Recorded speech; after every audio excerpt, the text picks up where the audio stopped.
മനുഷ്യ ജീവിതത്തിൽ ദൈവം ചെയ്തിരിക്കുന്ന ഉപകാരങ്ങൾ മറക്കാതെ നാം ദൈവത്തിന് നന്ദി പറയുന്നവരായി ജീവിക്കണമെന്നാണ് ഇന്ന് ദൈവം നിങ്ങളോട് സംസാരിക്കുന്നത്.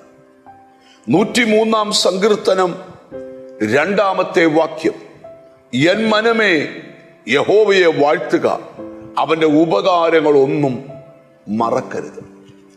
2 സന്ദേശങ്ങൾ ഈ വചനത്തിൽ നിന്നുണ്ട്. ഇന്നലകളിൽ ദൈവം ചെയ്ത ഉപകാരങ്ങൾ നിങ്ങൾ ഒരിക്കലും മറക്കരുത്.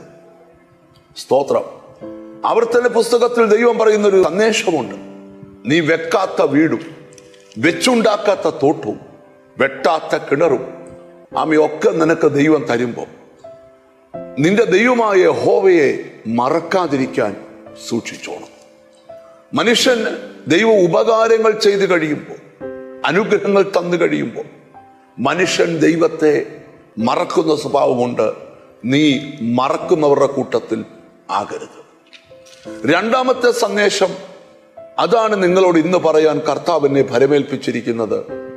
ഈ ദിവസങ്ങളിൽ നിന്റെ കണ്ണുകൾക്ക് വിശ്വസിക്കാൻ പറ്റാത്ത, കാതുകൾക്ക് വിശ്വസിക്കാൻ പറ്റാത്ത ചില കാര്യങ്ങൾ നിനക്ക് വേണ്ടി കർത്താവ് ചെയ്യാൻ പോവാം. ദൈവം ചെയ്യുന്ന അത്ഭുതങ്ങൾ കണ്ട്, ദൈവം ചെയ്യുന്ന പ്രവർത്തികൾ കണ്ട് നീ ദൈവത്തിന് നന്ദി പറയുന്നവനായി തീരണമെന്നാണ് വചനം ഇവിടെ വെളിപ്പെടുത്തുന്നത്. അല്പചില ദിവസത്തിനകത്ത് ആർക്കും പരിഹരിക്കാൻ കഴിയാത്ത ചില പ്രശ്നങ്ങൾ നിന്റെ ലൈഫിനകത്ത് ഇറങ്ങി വന്ന് നിന്റെ അരികിൽ നിന്ന് നിനക്ക് ദൈവം പരിഹരിച്ചു തരും. നമുക്ക് ദൈവത്തോട് പ്രാർത്ഥിക്കാൻ, കർത്താവേ, അങ്ങ് ഞങ്ങളുടെ അടുക്കൽ വന്ന് ഞങ്ങൾ ഇപ്പോൾ സഹിക്കുന്ന പ്രതിസന്ധികൾക്ക് വ്യക്തതയുള്ള പരിഹാരം തരണമേ. അല്പദിവസത്തിനുള്ളിൽ യഹോവ ചെയ്ത ഉപകാരങ്ങൾ നിന്റെ കുഞ്ഞിന്റെ വിഷയത്തിൽ, ജോലിയുടെ വിഷയത്തിൽ, കുടുംബത്തിന്റെ വിഷയത്തിൽ, സാമ്പത്തിക വിഷയത്തിൽ, ആരോഗ്യ വിഷയത്തിൽ ദൈവം നിനക്ക് ചിലത് ചെയ്യാൻ പോവാം. ദാവീദൊരിക്കൽ ചോദിച്ചു, യഹോവ എനിക്ക് ചെയ്ത സകല ഉപകാരങ്ങൾക്കും ഞാൻ അവന് എന്ത് പകരം കൊടുക്കും? രക്ഷയുടെ പാനപാത്രം എടുത്ത് സകല ജനവും കാണെ ഞാൻ ദൈവത്തെ സ്തുതിക്കും. ഞാൻ ഇന്ന് ഈ വചനം കേൾക്കുന്നവരോട് ഓർപ്പിക്കാം, ഈ ദിവസങ്ങളിൽ ദൈവം നിനക്ക് ചെയ്യുന്ന ചില ഉപകാരങ്ങൾ ഓർത്ത് നാം ഈ സ്തോത്രം സ്തോത്രം സ്തോത്രം എന്ന് പറയുവാനുള്ള വക ദൈവം ഉടനെ ഒരുക്കുന്നു.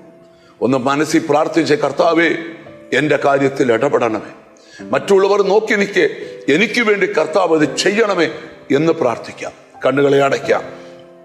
കാരുണ്യവാനായ ദൈവമേ, സ്വർഗ്ഗസ്ഥ പിതാവേ, അങ്ങ് ചെയ്യാൻ പോകുന്ന ഏതോ ഒരു വലിയ ദൈവപ്രവൃത്തിയുടെ തുടക്കത്തെക്കുറിച്ച് അങ്ങ് സംസാരിച്ചത് കൊണ്ട് സ്തോത്രം. ഇന്ന് വചനം കേട്ടുകൊണ്ടിരിക്കുന്ന മക്കളിൽ അതൊരു അത്ഭുതമായി മാറട്ടെ. യഹോവ ചെയ്ത ഉപകാരങ്ങൾക്കും നന്ദി പറഞ്ഞുകൊണ്ട് ജീവിപ്പാൻ അവർക്ക് കൃപ കൊടുക്കണം.